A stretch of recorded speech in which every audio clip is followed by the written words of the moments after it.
இதோ இங்க இருக்கால இந்த குழந்தை தியா. இந்த குழந்தையதான் துளசி சொத்துக்காக ஆசைப்பட்டு அவங்க கூட வச்சிருக்கிறதா இவங்க அபாண்டமா பழி சுமத்துறாங்க. ஆமா, இந்த குழந்தை பேர்ல பல ஆயிரம் கோடி சொத்துக்கள் இருக்கிறது உண்மைதான். ஆனா துளசி அந்த சொத்து மொத்தத்தையும் அவங்களுக்கு எழுதி கொடுத்துட்டு எனக்கு இந்த குழந்தை மட்டும் போதுன்னு கூட்டிட்டு வந்திருக்காங்க. அப்படிப்பட்ட நல்லவங்க தான் என் துளசி. இப்ப சொல்லுங்க, இவங்கள சொத்துக்காக ஆசைப்பட்டாங்க?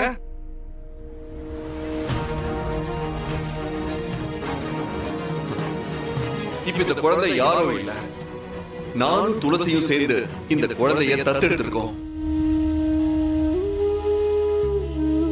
அதுக்கான ஆதாரத்தையும் சாட்சியையும் நம்ம கட்சி உறுப்பினர்கள் உங்க கையில கொடுப்பாங்க. தலைவா, எல்லாருக்கும் கொடு. சரி தலைவா. இன்றே டவுன்லோட் செய்து உங்கள் ஃபேவரட் ஷோக்களை என்ஜாய் பண்ணுங்க.